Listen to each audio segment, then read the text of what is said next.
Hello everyone, kids garden tutorial में आप सभी का स्वागत है। हम लोगों ने क्लास 7 का साइंस का चैप्टर 6 श्वसन को पढ़ लिया था।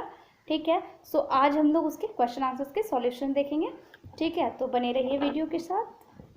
देखिए, सबसे पहला हमारा है यहाँ पे टिक आउट करना है। जो आपके यहाँ पे 4 ऑप्शन दिए हुए हैं उनमें से जो सही है हमें उसमें टिक करना है। ठीक है, तो पहला क्वेश्चन है हमारा कि अत्यधिक शारीरिक श्रम करने के बाद हमारे पैर एवं हाथ की पेशियों में निम्नलिखित किसके जमा होने से दर्द होने लगता है। तो इसका आंसर हो जाएगा आपका लैक्टिक अम्ल। ठीक है, लैक्टिक अम्ल के जमा होने से ही दर्द होने लगता है। ठीक है, सेकंड क्वेश्चन है कि किसी सामान्य वयस्क व्यक्ति की विश्राम अवस्था में औसत श्वसन दर होती है तो कितनी होती है? वो होती है 15 से 18 प्रति मिनट। ठीक है, नेक्स्ट क्वेश्चन है हमारा कि निम्न में से कौन मानव श्वसन अंग के भाग नहीं है। तो वो हो जाएगा आहार नाल, क्योंकि फेफड़ा, ट्रैकिया, डायाफ्राम ये सब श्वसन अंग के भाग हैं। ठीक है, तो इसका आंसर हो जाएगा आहार नाल। ठीक है, उसके बाद है कि सही गलत का चयन कीजिए। सही गलत का चयन हमें यहाँ पे करना है कि कौन सा सही है कौन सा गलत है। ठीक है, तो चलिए देखते हैं। यहाँ पे देखिए, मछलियों में श्वसन के लिए फेफड़े होते हैं, तो ये बिल्कुल गलत है, उसमें गिल्स पाए जाते हैं। ठीक है, गलफड़े होते हैं, उसमें फेफड़े नहीं होते हैं। ठीक है, सेकंड है आपका प्रश्वास के समय वक्ष गुहा का आयतन बढ़ जाता है, तो ये बिल्कुल सही है। प्रश्वास का मतलब सांस लेना। ठीक है, और जब हम लोग सांस लेते हैं तो वक्ष गुहा का आयतन उसमें बढ़ जाता है। ठीक है ना। थर्ड है हमारा कि फेफड़ा से कार्बन डाइऑक्साइड को शरीर से बाहर वातावरण में निकालने की प्रक्रिया जो है क्या कहलाती है? प्रश्वास कहलाती है, तो ये सही है, वो सॉरी गलत है। ठीक है, उसको उच्छ्वास कहा जाता था, प्रश्वास नहीं। उसके बाद है कि मनुष्य, गाय, भैंस में श्वसन गिल्स के द्वारा होते हैं, तो ये गलत है। इसमें तो फेफड़े पाए जाते हैं श्वसन करने के लिए। ठीक है, तो ये गलत हो जाएगा।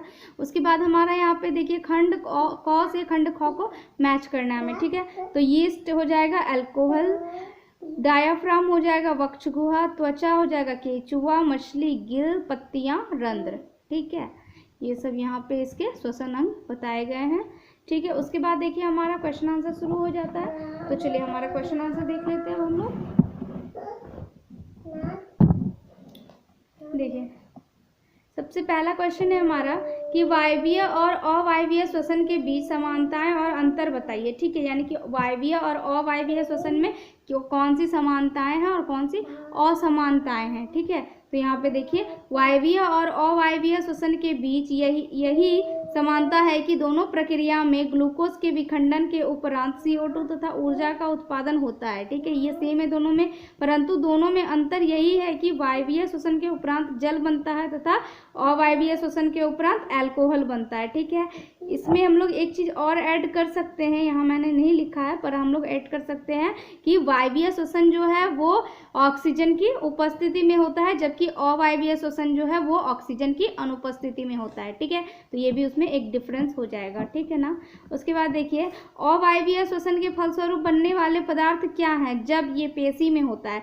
जब ये पेशी में अवायवीय श्वसन होगा तो बनेंगे लैक्टिक अम्ल। ठीक है, लेकिन जब ये यीस्ट में होता है, यानी कि यीस्ट में जब अवायवीय श्वसन होगा तो वहां पे बनेगा अल्कोहल। ठीक है, उसके बाद यहाँ पे कारण बताइए। कोई धावक दौड़ समाप्त होने पर सामान्य से गहरी सांसें लेता है, तो ऐसा क्यों होता है? ठीक है, तो देखिए कोई धावक दौड़ समाप्त होने पर सामान्य से गहरी सांसें लेता है ताकि अधिक ऑक्सीजन ग्रहण कर सके। ठीक है, क्योंकि उस समय क्या होता है कि ऑक्सीजन की डिमांड बढ़ जाती है, तो उसको अधिक ऑक्सीजन की आवश्यकता होती है, इसलिए वो गहरी सांस लेने लगता है ताकि जो उस समय ऑक्सीजन की रिक्वायरमेंट है वो फुलफिल हो सके। ठीक है, सेकंड क्वेश्चन हमारा है कि जब हम अत्यधिक धूल भरी हवाओं में सांस लेते हैं तो छींक आती है। जब हम सांस लेते हैं तो उसका क्या रीज़न है? ठीक है, तो देखिए जब हम सांस लेते हैं तो हवा के साथ कुछ अवांछित कण भी नथुनों में चले जाते हैं, जिससे खुजलाहट होती है और छींक आती है और वह अवांछित कण बाहर चली जाती है।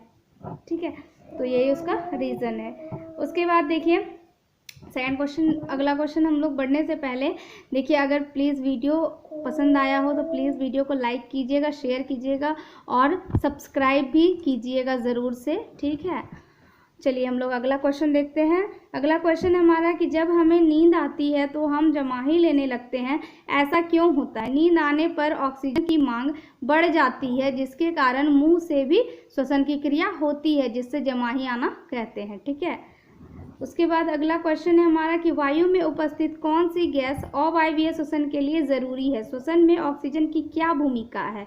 तो देखिए, वायु में उपस्थित ऑक्सीजन गैस वायवीय श्वसन के लिए ज़रूरी है। ऑक्सीजन की उपस्थिति में ग्लूकोज अणुओं का विखंडन CO2 तथा जल में होता है तथा ऊर्जा मुक्त होती है। ठीक है, तो यही ऑक्सीजन का इम्पॉर्टेंट रोल है कि ऑक्सीजन की उपस्थिति में क्या होता है कि ग्लूकोज का विखंडन होता है, किसमें, CO2, जल, और साथ में एनर्जी रिलीज होती है। ठीक है, देखिए अगर आप लोगों ने जो मैंने लेसन को पढ़ाया है, श्वसन लेसन को, अगर आप लोगों ने उनकी वीडियो को नहीं देखा है तो प्लीज़ वीडियो को देख लीजिए, ताकि आपका कंसेप्ट जो है वो क्लियर हो जाए, ताकि आपको कुछ भी रटने की ज़रूरत नहीं पड़े। ठीक है, आप अगर एक बार समझ लेते हैं अच्छी तरह से लेसन को, तो आप उसको अपने वर्ड्स में भी लिख सकते हैं। ठीक है ना, तो आप लोग ज़रूर देखिएगा उस वीडियो को जिसमें मैंने पढ़ाया है। ठीक है, नेक्स्ट क्वेश्चन देखिए यहाँ पे है कि मनुष्य के श्वसन अंगों का वर्णन कीजिए। ठीक है, तो देखिए श्वसन के दौरान वायु नथुनों से नासा गुहा में चली जाती है।